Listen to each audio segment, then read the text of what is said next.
이태원 참사 당시 경찰 간부들의 행적이 속속 드러나며 큰 공분을 사고 있습니다. 특히 이임재 당시 용산경찰서장이 현장에 늦게 도착한 이유가 걸으면 10분의 거리를 차를 타고 가겠다고 고집하면서라는 게 드러났죠.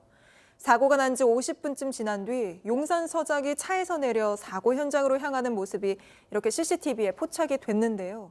보시는 것처럼 뒷짐을 지고 느릿느릿 걷고 있습니다.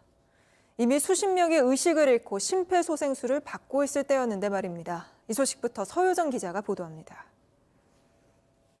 참사 당일 이태원 앤틱 가구 거리입니다. 헬로윈 분장을 한 사람들이 지나가고 그 뒤로 경찰 조끼를 입은 수행원을 대동한 사람이 뒷짐을 지고 걸어갑니다. 이임재 전 용산경찰서장입니다. 당시 시간은 10시 59분. 사고 발생 약 50분 뒤로 수많은 사람들이 의식을 잃고 쓰러져 심폐소생술을 받을 때였습니다. 이 전 서장은 참사 당일 오후 대통령실 인근에서 집회 경비를 서고 집회가 8시 반쯤 마무리되자 근처에서 식사를 했습니다.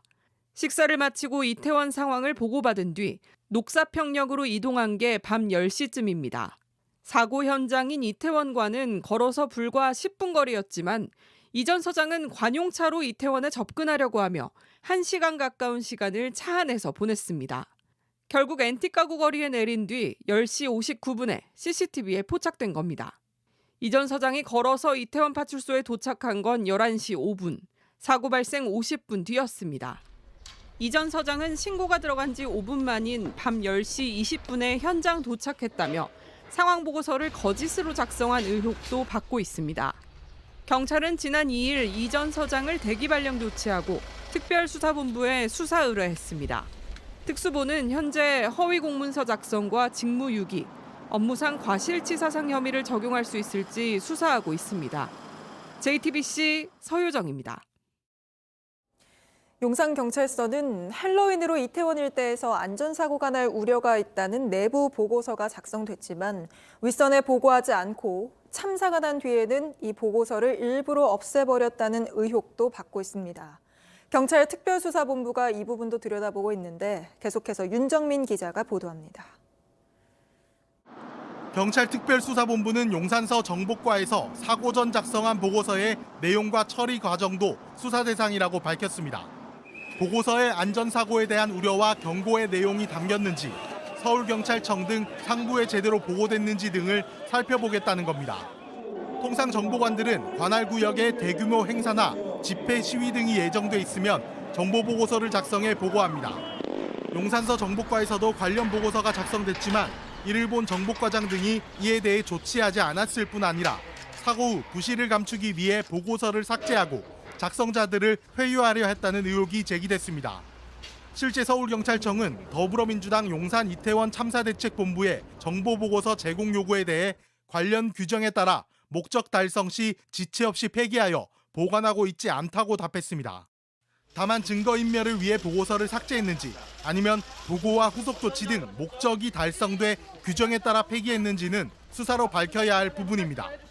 의혹을 받는 용산서 정보과장은 JTBC에 정보보고서의 안전사고 우려에 관한 내용은 없었다며 보고서 처리나 폐기 등에 대해선 감찰과 수사가 진행 중이라 구체적으로 밝히기 어렵다고 해명했습니다. 한편 경찰은 특수본에 경찰청 중대범죄수사과 인원 등 13명을 추가로 투입했습니다. JTBC 윤정민입니다. 참사 당일 이태원 일대에는 경찰이 140명 가까이 있었습니다.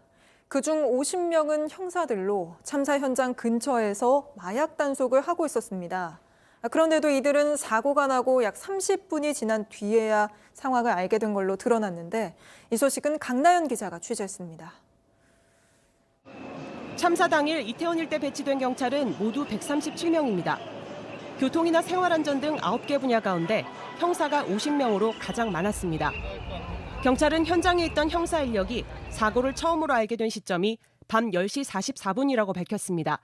사고 발생 29분 뒤입니다. 밤 10시 37분, 이태원 파출소에서 용산서 강력팀에게 형사 지원 요청을 해 일단 사고 현장으로 출동했고 10시 44분 출동한 강력팀장이 현장 위급 상황을 확인해 보고했다는 겁니다. 그 뒤 10시 50분부터 형사들도 심폐소생술을 비롯한 구조 활동과 통로 확보 등 현장 대응을 했습니다. 그전까지 형사들은 마약범죄 특별단속을 하고 있었습니다. 경찰이 이번 헬로윈을 대비해 작성한 특별 형사활동 문건입니다. 문서 곳곳에 사람이 많이 몰릴 거라는 예상이 담겨 있습니다. 특히 사고 당일인 토요일에 인파가 정점을 이룰 것으로도 내다봤지만 그래서 마약 범죄가 늘 거라는 우려와 대비책만 있을 뿐 인명사고 위험은 예상치 못했습니다.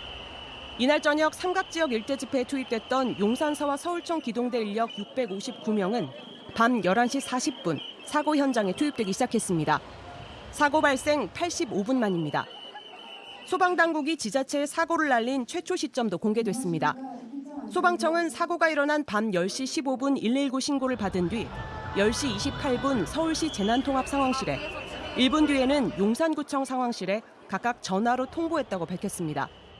행정안전부는 소방청이 이런 통보를 한 지 약 25분 뒤인 10시 53분에야 서울시와 용산구에 상황 관리를 철저하게 해달라는 지시를 내렸습니다. JTBC 강나현입니다.